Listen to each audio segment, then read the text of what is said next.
Ya, chiquillas, bueno, cuando empezamos a ver el 594, dentro del título 6, que es uno de los títulos, o sea, perdón, título 4, como uno de los títulos que a nosotros más nos importa porque nos va a dar los parámetros para poder hacer la famosa evaluación, que en sí la evaluación básicamente es medir un agente en específico y compararlo con un patrón, o con un valor normativo en este caso, para ver si estamos o no cumpliendo o incumpliendo con la ley, que es el primer aspecto. Y el segundo aspecto es para ver si estamos en un riesgo alto para ver si vamos a estar con esto, si vamos a hacer o tener un riesgo ocupacional, ¿ya? Ahora, cuando es índice en sí, habla de un número, para poder tomarlo en cuenta. O sea, si estamos sobrepasando un valor normativo, vamos a decir que nuestro riesgo ocupacional es alto. Netamente eso, ya para poder también tomarlo en cuenta. Ahora, al revés, si medimos y nos damos cuenta de que estamos en una situación de bajo riesgo, ya vamos a tener un riesgo ocupacional de tipo bajo, netamente eso. Ahora, es importante eh, nunca obviar o no considerar lo que es la medición de agentes. En la práctica, muchas veces se olvida eso, ¿ya? Es como que se produce un acostumbramiento a algún elemento externo del mismo medio de trabajo y uno lo normaliza, ¿ya? Entonces eso al fin y al cabo va generando más inconvenientes que otro elemento. Y con la higiene industrial pasa mucho, o sea, y de hecho les va a pasar a ustedes que si cuando haga las evaluaciones, lo que es la parte de seguridad siempre está muy desarrollada, muy completa, pero si hacemos el símil con lo que es higiene, ahí nos vamos a dar cuenta que quizás no es tan equiparado el nivel de trabajo. Ahora, el artículo 57 en la práctica dice que en el caso de que una medición representativa de la concentración de sustancias contaminantes existentes en el ambiente de trabajo o exposición a agentes físicos, o sea, agente físico o agente químico, ya sustancia contaminante, que muchas veces el legislador lo define textual así, demuestra que han sido sobrepasados los valores que establecen como límites permisibles, el empleador deberá iniciar de inmediato acciones necesarias para controlar el riesgo en su origen. O sea, el artículo 57, para hacerlo más simplificado, si tengo un agente físico-químico que está en un valor alto, yo, empleador, automáticamente voy a aplicar un control en la fuente o donde esto se está generando. Y ahí muchas veces esto como que nos va a generar a veces como un conflicto. Y hay que ser un poco bien o un poco más concreto. Y la pregunta es, ¿cómo yo puedo hacer un control directamente en la fuente de contaminante?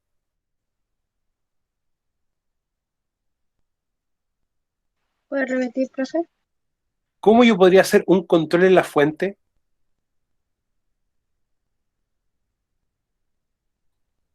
Poniéndole algo, modificándolo. Ya, por una observación, pero ya la medida de control puede ser un acto o una condición. Ok, estamos claros en eso. Pero yo les cambio la pregunta, ¿de qué va de una medida de control en sí en el contexto de higiene?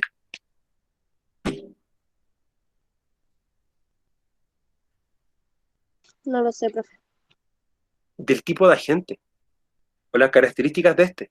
¿Ya? Por lógica, si yo tengo esa situación, primero que todo debo ver cuál es la fuente que está originando algún contaminante físico-químico. ¿Ya? Eso es lo que dice en el fondo, que si yo tengo esta fuente que al medir o al hacer una medición, el límite que me define 594 se sobrepasa, automáticamente debo aplicar controles, pero acá mismo, acá, directamente. Por eso que es bueno que el artículo 57 es uno de los pocos elementos normativos que nos habla de un control directo en la fuente. ¿Ya? Un caso bien sencillo. Eh, Tengo, por ejemplo, una cocina, ¿ya? Y la cocina, bueno, aparte de servirnos para poder calentar los alimentos y cocinar, eh, tiene un riesgo bien puntual, que si un chiquitito está cerca de ella, puede la cocina caerse, ¿ya? Si el niño, por ejemplo, se para en la puerta del horno. Por lo tanto, ¿cómo yo trabajaría ese riesgo en sí?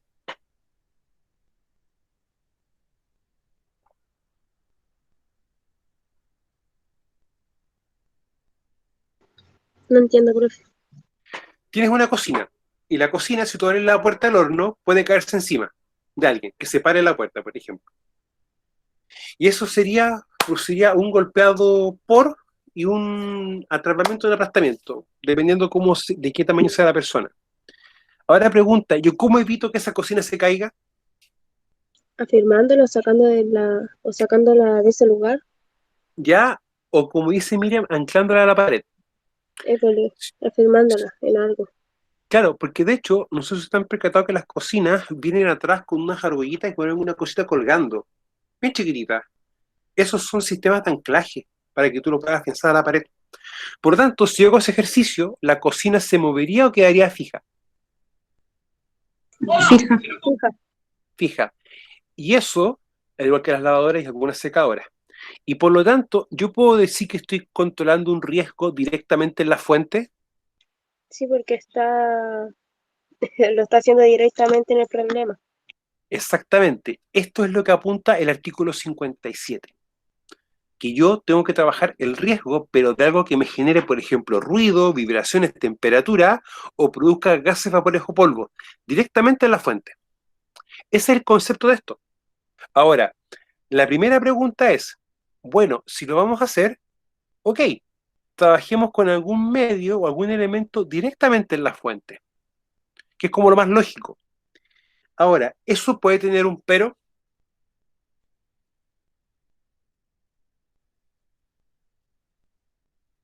Güey, llegáis a hacerlo nomás, chiquilla. No, no llegué a hacerlo. Ya, eso tiene también una respuesta, porque si yo llego e implemento un control de manera inmediata en la fuente, independiente de lo que sea, y genero un riesgo secundario, yo no puedo implementar controles que generen más riesgo a los trabajadores. La idea es controlar ese riesgo. Por lógica, viene también a decir que si nos piden que hagamos esto, implementar un control directamente en la fuente, si esa medida de control genera más riesgo a los trabajadores, no sirve, no se puede implementar. Ya, para poder también tomarlo en perspectiva. Por lógica, si uno también ve esto, yo puedo decir que si mis condiciones de trabajo no me lo permiten, quizás no voy a poder trabajar directamente a la fuente. Voy a tener que trabajar quizás en el medio o colocar barreras ante la persona o algún elemento específico sobre la persona, para poder O también sacarla del considerar. lugar. Eso es también, por ejemplo, eliminarlo. ¿Ya? Eliminar, por ejemplo, los riesgos que implica la cocina, sacarla a otra parte. Es como, por ejemplo, los motores. Ustedes saben que los motores también pueden ser energía eléctrica. Y la diferencia entre uno de combustión y energía, la primaria son ruido y vibraciones. Un motor eléctrico, el ruido es muy bajo, es como la cuarta, quinta parte, y, y vibra muy poquito, y la vibración se percibe muchas veces como un leve zumbido, como un golpeteo de dedos. En cambio, un motor a combustión, claro, genera mucho ruido, mucha vibración y genera una cantidad importante de gases. Por lo tanto, yo voy a estar cambiando una fuente por otra. Eso puede ser una sustitución, o quizás puedo eliminar completamente eso y trabajarlo de otra manera. Pero eso requiere que nosotros sepamos bien lo que estemos haciendo. Ahora, volviendo un poco a lo de la mañana, cuando estamos trabajando en taller, es como que nosotros tenemos el tema del GEMA. Cuando yo quiero empezar a trabajar medidas de control de una forma u otra, me pregunto, oye, este elemento del GEMA, ¿en qué paso o etapa funciona? ¿O en qué etapa trabaja?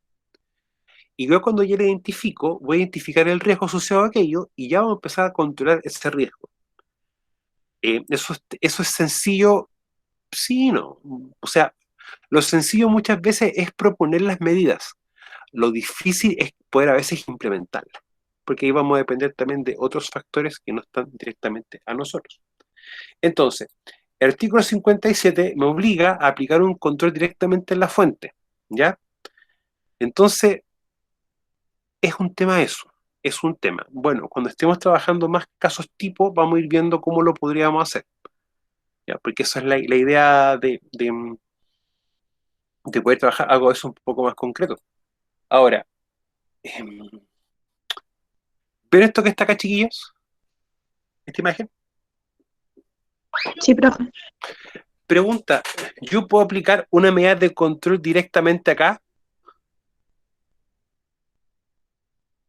Por ejemplo, para Sí. lo que es Uno ruido, puede hacer como un cierre, ¿o no? pero Empezamos un poco más concreto. Mira, acá lo único que tiene como para absorber el acerrín, por ejemplo, es este sistema de aspirado. Ya ahí estoy controlando a una gente que puede producir, por ejemplo, un tema a los pulmones. Ok. Pero yo puedo colocar algo más concreto para que, por ejemplo, baje acá el ruido.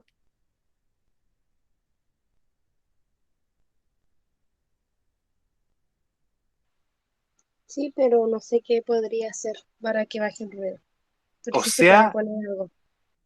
pero la pregunta es, ¿eso que yo coloque va a facilitar el trabajo o quizás puede producir un sobrecalentamiento de esto y aumentar un riesgo de incendio? Sí, puede aumentar porque va a entorpecer, entre comillas, el trabajo igual y a la máquina. ¿Ya? Y aparte aumentar el calor.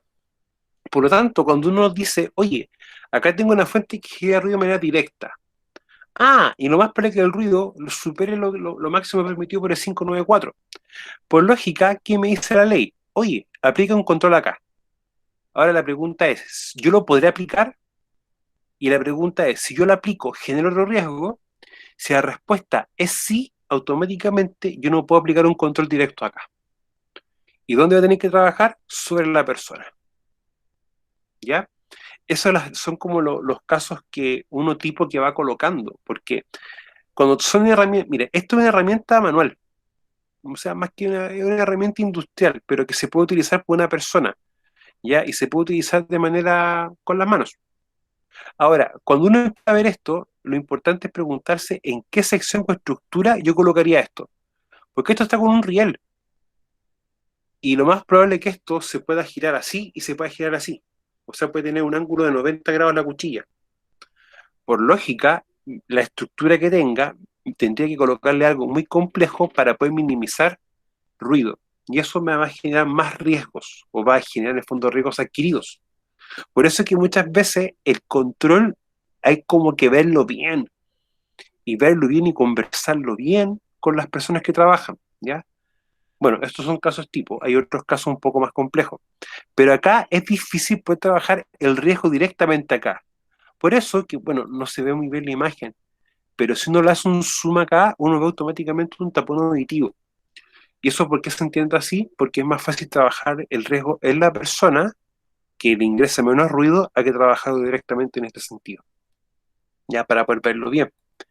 Entonces, si no es factible, ya, porque ojo, la ley te puede mandar, te puede decir, oye, haz esto, pero también tiene que ser bien lógica en el sentido de que no todas las empresas van a tener las mismas características y por ende no todas las empresas van a poder aplicar un control directamente en la fuente. Y eso es así, ¿ya? O sea, no todos podemos aplicar un control directamente. O sea, muchas veces, por ejemplo, cuando uno habla de agentes físicos, ¿ya? Uno, por ejemplo, puede trabajar muy bien lo que es temperatura y humedad. Y lo más concreto sería, por ejemplo, instalar un aire acondicionado. Pero si no es factible instalar aire acondicionado en una pared, vamos a tener que ver una opción, uno portátil, por ejemplo. Esas cosas a veces te hacen pensar que los controles tienen que hacerse un poco más realistas y también en función de tus riesgos y tus recursos. Eso es también lo importante ver. Ahora, ¿qué lo dice el mismo artículo?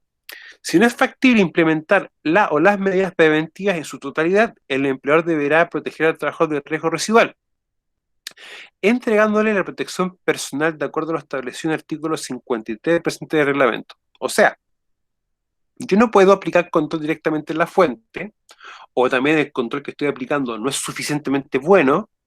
Ok, vamos a hacer qué cosa, vamos a empezar a otorgar al trabajador un elemento de protección personal, como en este caso lo que tenemos acá, un EPA, un elemento de protección auditiva. Pues es importante ser concreto. Y lo más sencillo es, si implemento un control genero riesgos, la respuesta es sí, automáticamente control en el trabajador y en el medio. Pero si la respuesta genero un control, no genero más riesgos, ok, hay que empezar a implementar o ver primero qué podemos implementar. Que eso es también para no ir como caballo de carrera y no pensar bien las cosas, ¿ya? Para poder tomar esa perspectiva. Entonces, en cualquier caso, el empleador será responsable de evitar que los trabajadores realicen su trabajo en condiciones de riesgo para su salud, ¿ya? O sea, el empleador está obligado a controlar los riesgos. ¿Ya? Es como lo que tú puedes inferir acá, o lo que también que tú puedes inferir es que lo haga en condiciones de riesgo bajo para su salud.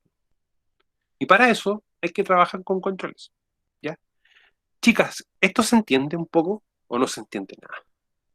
Sí, profe. Ya, si no entienden, chiquillas, o quieren que lo explique de otra forma, me dicen nomás, no hay ningún inconveniente con aquello. Es para poder tomarlo en cuenta. Entonces, esta es la perspectiva. ¿Ya? Por eso es importante que de una forma u otra veamos a veces 594, porque 594, claro, te va a dar directrices, pero también te va a dar, o sea, no te someter los parámetros para poder medir, sino que te va a dar también ciertas normas y ciertas reglas, ¿ya? Porque esto es importante, tomarlo en consideración. Ya, el artículo 53, que es el otro importante, porque también muchas veces las preguntas que nos hacen a nosotros es decir, oye, pero ¿y qué pasa con los EPP? ¿Yo estoy obligado a dar los EPP? O no, ¿sabes qué? El trabajador tiene que comprarse su EPP, su elemento de protección personal. Y ahí uno empieza a responder varias preguntas. Mira, primero que todo, es obligación tuya, del empleador. Segundo, no, pues el trabajador no lo debe comprar. Ya, para poder también tomarlo en cuenta. Ahora, el utilizar elementos de protección personal puede ser una medida preventiva, Sí, ¿no es cierto? Entonces, vamos a tener que, si es medida preventiva, también capacitar al personal en su correcto uso, para tomarlo en cuenta. Entonces, el empleador deberá proporcionar a sus trabajadores libres de todo costo y cualquiera sea la función que estos desempeñen en la empresa, los elementos de protección personal que cumplan con los requisitos, características y tipos que exige el riesgo cubrir. Y la capacitación teórica y práctica necesaria para su correcto empleo, debiendo además mantenerlo en perfecto estado de funcionamiento. Por su parte, el trabajador deberá usarlo de forma permanente mientras esté expuesto o mientras se encuentre expuesto a riesgo. O sea, ya vamos a partir por lo más sencillo. Primero, proporcionar libre de costo, ¿ya? Y que el EPP también sea acorde a las características de los riesgos. O sea, si tengo riesgo de contacto con superficies calientes, no puedo darle un guante látex, un guante plástico, ¿ya? Si estoy expuesto a gases y vapores, no puedo pasar el trabajo en un filtro para polvos. Eso es lo que intenta decir esto. Lo otro importante, la capacitación teórica y práctica. O sea, cuando yo esté dando el famoso ODI o la obligación de informar, es importante al trabajador hacerle dentro de esa capacitación, que en el fondo es una serie de cursos y capacitaciones que se realizan, darle, explicarle, por ejemplo, qué es un respirador, cómo se utiliza, cómo se coloca, cómo se saca, cuáles son los tipos de filtros, cómo montar los filtros, cómo limpiar su respirador, entre otras cosas, ya para poder también tomar eso como una base de las actividades que también tenemos que hacer. Y lo otro, el trabajador está también usarlo de forma permanente. O sea, si un trabajador te pregunta, oye, pero es que yo no quiero usar el IPP porque no me gusta, me es incómodo, y aparte la ley no me obliga a usarlo. Bueno, ahí ya tenemos un incumplimiento por parte del trabajador. Deberá usarlo de manera permanente mientras se encuentre expuesto al riesgo. O sea, ya de, ahí de una forma u otra hay que entender esto. Ahora, el artículo 53 puede funcionar como trabajando mucho con el 57 cuando tú no puedes hacer un control de acuerdo a esto, pero también puede funcionar como un artículo independiente, ¿ya? Entonces, el 53 nos va a definir obligaciones para el empleador, obligaciones para los trabajadores, ¿ya? Ahora, lo otro que también me he olvidado decir acá, debiendo además mantenerlo en perfecto estado de funcionamiento. Por lógica, nosotros, ¿qué vamos a tener para dar cumplimiento a esto? Ir a los lugares de trabajo, uno, observar que lo estén utilizando y ver si lo están utilizando de buena o si lo están utilizando de mala manera, solicitarle a los trabajadores que lo utilicen de manera correcta. ¿Y eso qué implicaría? Entregarle uno nuevo, ya, por si lo está usando mal porque está roto, o explicarle cómo utilizarlo. ¿ya? Pero cuando el empleador le entrega uno nuevo, porque está roto, está cumpliendo con esto. Cuando se hacen las renovaciones del EPP, también se está cumpliendo con esto. Ahora, hay un contexto en el que sí el trabajador puede y debe pagar por su elemento de protección personal. ¿Alguno de ustedes sabe cuál es? Cuando hace mal Cuando uso él lo de rompe, su APP, Cuando lo cuando lo rompa. raya. Cuando lo rompa, ¿ya? O cuando lo raye. Por ejemplo, muchas veces les puede pasar que un trabajador que lentes nuevo y lo que hace el pesca tierra y raya los vidrios o los cristales. Ahí eso es causal de que el trabajador tenga que él de su bolsillo costear el EPP, ¿ya? Pero es como lo que son como los límites, ¿ya? O sea, la única forma que un trabajador pague por un EPP es no porque el empleador se lo exija, sino porque él hizo un uso o un mal uso del elemento de protección personal, ¿ya? Para poder también, o lo rompió. Chicas, hasta este punto, ¿dudas con esto? por mi parte no. ¿No? No, profe. ¿No? Ya. Para que igual si van saliendo dudas, chiquillas, lo vamos viendo. Ahora, se prohíbe la realización de trabajos sin la protección personal correspondientes en ambientes que contengan menos de 18% de oxígeno. Ya. Y esto tiene una lógica. Bajo este porcentaje de oxígeno, ya el cuerpo empieza a funcionar de mala manera. Empiezan desvanecimiento, desmayo y hasta un punto en el que la persona pierde la conciencia. Ahora, ¿qué es lo importante entender de esto? Que yo debo utilizar algo para ir viendo que esto, que no estemos bajo este parámetro.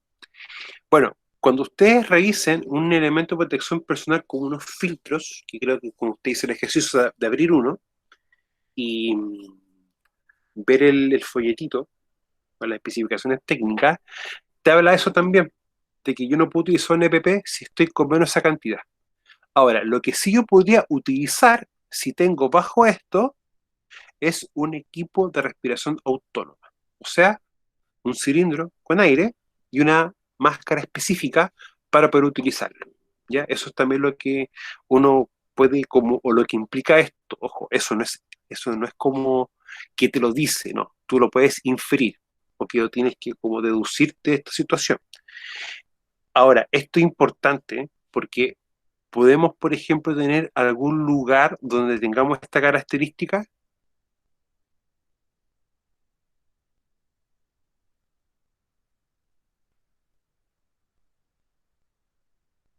Como que hayan, no lo entiendo. ¿Podemos tener algún lugar que tengamos menos de 18% de oxígeno?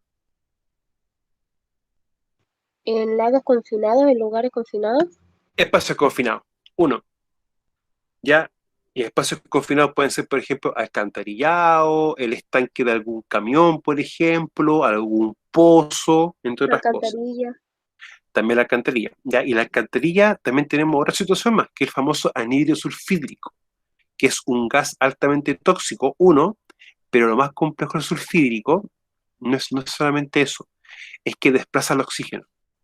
Entonces, hay oxígeno y sulfídrico, el sulfídrico como que lo expulsa, lo echa, y el sulfídrico entra más rápido a tu cuerpo, ya para poder también tomarlo bajo esa perspectiva.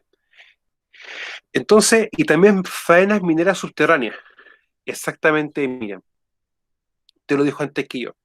Por lo tanto, vamos a darnos cuenta que si tenemos lugares que tengan esa característica, lo primero que tenemos que hacer antes de poder iniciar nuestros trabajos es hacer la famosa medición de gases. Y por lógica, si el gas que nosotros estamos midiendo nos mide inferior al 18%, no podemos trabajar. Ya no tiene más lecturas que esas, no las tiene. Y eso no se transa.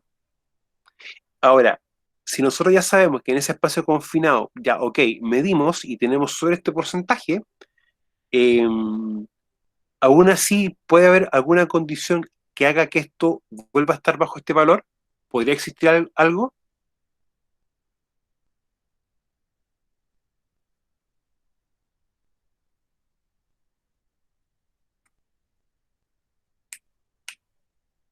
Ya. Yo creo que sí puede liberarse algún gas o algo así. Exactamente. Cuando esa situación quizá no se dé al inicio, pero sí se puede durante los trabajos, lo que es muy importante es tener un equipo medidor de gases funcionando y trabajando ahí el 100% del tiempo. ¿Ya? Bueno, yo lo tengo calibrado, por si acaso, está descalibrado. Pero uno utiliza un equipo como este. De hecho, voy a dejar de presentar un poquito. Bueno, este tenemos que verlo un poquito más adelante, ya que este es un Honeywell que mide 4 parámetros. Y uno de los parámetros importantes que mide esto es el famoso anhídrido sulfídrico. ¿Ya? Mide los niveles de explosividad, nivel de oxígeno, monóxido de carbono y anhídrido sulfídrico. Y este es bien importante porque, por ejemplo, yo podría medir anhídrido sulfídrico en una cocina, por ejemplo, de un restaurante o un casino. Yo creo que sí. Sí, sí. Y hay un tema con eso. Bueno, el anhídrido sulfídrico es un gas que se genera por la descomposición de materia orgánica en falta de oxígeno. Los restaurantes y las cocinas ya de un casino, por ejemplo, tienen que tener una famosa cámara desgrasadora, que en el fondo todo el agua que de la comida que pueda tener grasa pasa por 2 cámaras para que cada cierto tiempo se levante una tapa y se limpie toda la grasa completa. Bueno, cuando muchas veces se lava la loza, no va no va el plato solamente con grasa, sino también que quedan restos de comida. Y eso se empiezan a descomponer, a descomponer, a descomponer, hasta un punto tal que el gas busca y necesita evacuar, tiene que evacuarse. ¿Y qué hace el gas? Empieza a devolverse por el desagüe de la cocina. ¿Ya? Y uno empieza a sentir un olor a huevo, una mezcla entre huevos con nueces y almendras, bien podrido, y a un huevo bien ácido. Y este elemento te ayuda a determinar si tú estás en presencia de ese gas. ¿Ya? Por eso es importante que si nosotros sabemos que podemos tener ese riesgo, más en espacios confinados o faenas subterráneas, este equipo debe estar encendido el 100% del tiempo. ¿Ya? Y no hay que darle doble lectura, chiquillos, 100% del tiempo debe estar encendido. Razón motivo porque este te va a indicar perfectamente cuando tengamos una alza o disminución de un parámetro de gas importante que puede causar daño a la salud. ¿Ya? Bueno, cuando veamos un poco que ya en las próximas unidades, vamos a darnos cuenta de que hay también ciertos comportamientos de los gases. Cuando yo tengo muy alto,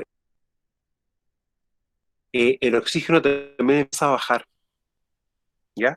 Pero es un tema como ya más de detalle, para poder también tomarlo en cuenta.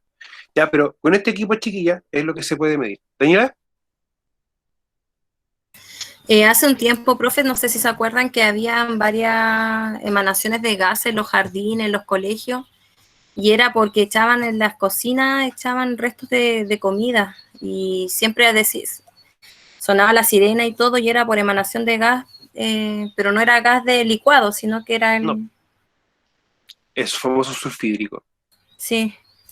Miren, aunque parezca paradójico, yo tengo como una regla cuando lavo loza, ¿ya? Cuando hay sartenes o ollas con comida, eh, primero les echo un poco de agua caliente para ablandarlo, le quito el exceso de líquido y con una toalla nova o un pedazo de servilleta les retiro todo eso, lo más posible, para recién poder lavarlo, ¿ya? Y es netamente porque la acumulación de materia orgánica genera bastantes problemas, muchos problemas. Entonces, netamente como que uno, como que tenga también esas medidas de control a veces en la casa, o sea, con cosas bien sencillas, ojo. Pero el cometer actos no tan bien sencillos a veces genera cosas bastante complejas. ¿Ya? Bueno, más adelante le voy igual a explicar cómo se utiliza esto. Lo importante de esto es cuando yo mida el medidor que esté a lo más semejante a la altura de la cabeza de las personas. ¿Ya? Y siempre colocarlo de una forma tal que, que sea visible. Ahora, eh, ¿usted han tenido una alarma de teléfono que suene bien estridente, bien fuerte? Sí, Ya. Esto se escucha el doble que eso, más o menos. De hecho, tú fácilmente en unos 15, 20 metros puedes percibir que esto está funcionando. ¿Ya? O sea, lo ideal es que esto nunca suene. Lo que sí es importante es el tema de los sensores. ¿Ya? Estos equipos cuando no se utilicen tienen que estar guardados en lugares donde haya poco polvo, frescos y secos y sin tanta humedad, ¿ya? Porque los sensores son muy delicados y se dañan fácilmente. Y bueno, también el tema de las mantenciones, las calibraciones que sean cada cierto tiempo, es básicamente lo que dice el fabricante, ya para poder también tomarlo en cuenta. Pero con este equipo, yo de una forma u otra puedo empezar a trabajar con eso. Ahora, si vamos a tener cocinas industriales, de casinos, restaurantes, etcétera, esto es una situación que sí se puede dar, ¿ya? Y amerita de una forma u otra tener que trabajarlo bien, ¿ya? Así que hay muchas veces el tema de la inspección es algo bien importante, que muchas veces no se lleva a cabo de la manera correcta.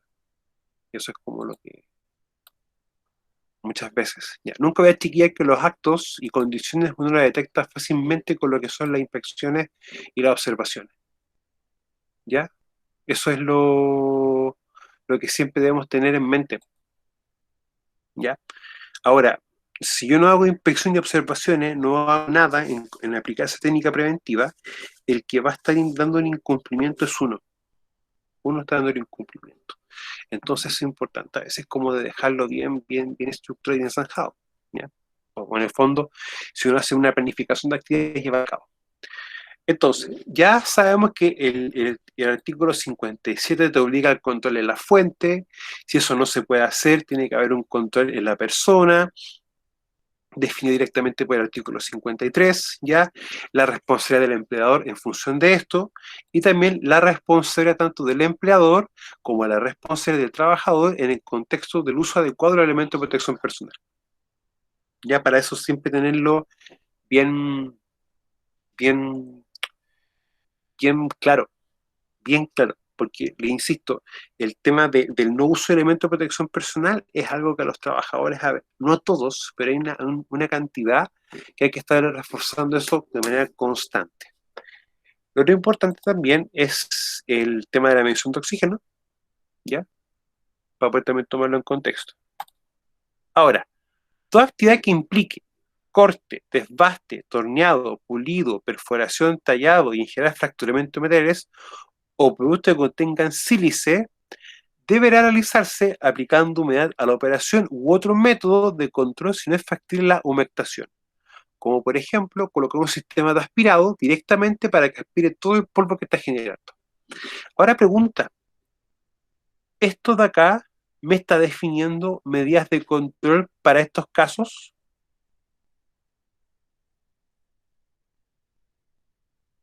no. ¿O sí? Ah, sí, me ¿Sí? sale. Ya. Miren, no cometamos el error de cuando pensamos en medidas de control solamente pensar en EPP y el procedimiento, el instructivo, que le hace esas cosas. Eso tiene que estar, porque es parte de la documentación. Las medidas de control muchas veces también son acciones concretas. Medir gas es una acción concreta. Aplicar humectación en lo que corresponda es una acción, una actividad concreta. Por ejemplo, colocar un equipo para ver si tenemos energía eléctrica circulando en un sistema, es también una acción, un acto, ¿ya? Las medidas de control, chiquilla, tienen que tener ese tono. Ahora, independiente de que el procedimiento te diga, hoy tienes que hacer esta medida de control, pero lo importante es aplicarla, para poder tomarlo en cuenta. Ahora, el Código del Trabajo también me establece que debemos tener un control radiológico semestral para las personas que estén expuestas en faenas mineras a la que la gente CIRIS. Ya, igual les voy a reconfirmar esa información porque estoy hablando muy de memoria, ya, pero eso es lo que implica. Ahora, los otros métodos, no solamente humectación, si tenemos problemas con aquello a veces, sino que también va a ser la absorción de material, con un aspirado, etcétera. Ya hay muchas veces que les puede tocar situaciones como eso, o como esa, mejor dicho. Ahora, los límites siempre van a ser lo que tenemos acá. ¿ya?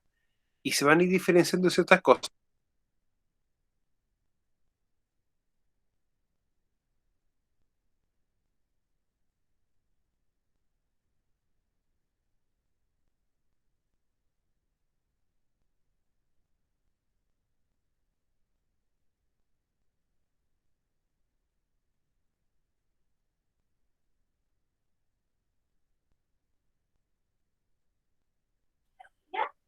Ya. Entonces, chiquilla, mire, los límites van a ser siempre estos, ¿ya? Ahora, cada sustancia tiene su característica específica, cada sustancia tiene una forma y elementos específicos. Por lógica, no voy a poder decir lo siguiente, que todas las sustancias tienen exactamente los mismos límites, ¿ya? Y esa es la primera premisa. Cada sustancia va a tener un límite específico para ella, ¿ya?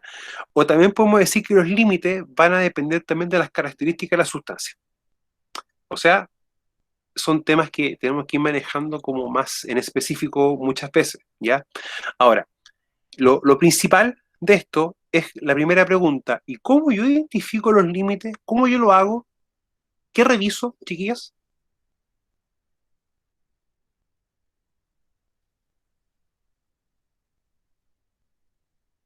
¿Cómo, profe, puede repetir?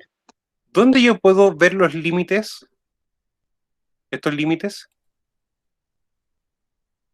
¿En las leyes? ¿ya? Uno en el 594, ¿no es cierto? Sí. ¿Y dónde más, Javiera? Algo que vimos hace unos días atrás.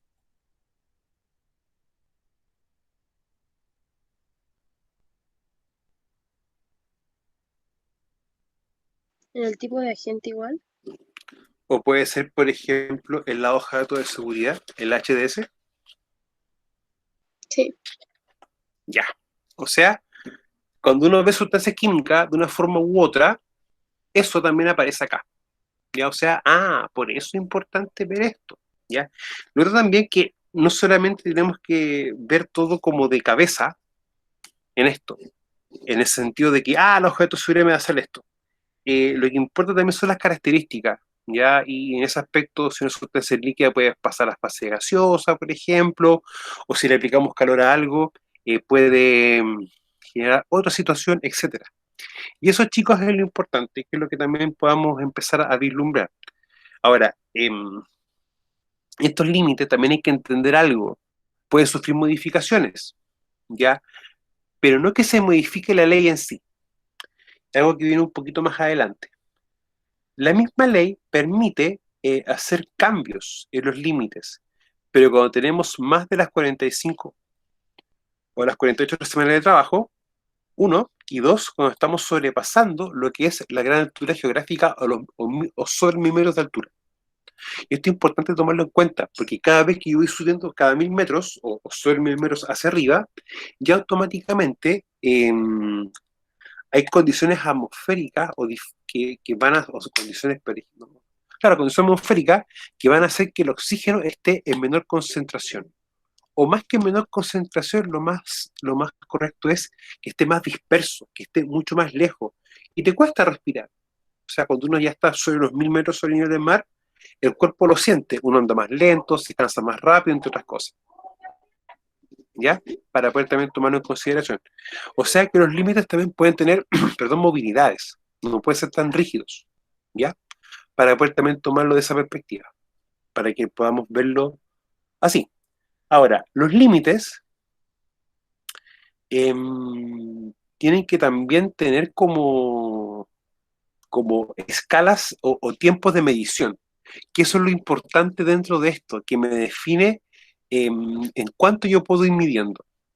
¿Ya? Ahora, esto también es importante a la hora de cuando, por ejemplo, tengamos algún agente en específico y requeramos hacer mediciones, también podemos considerar esto.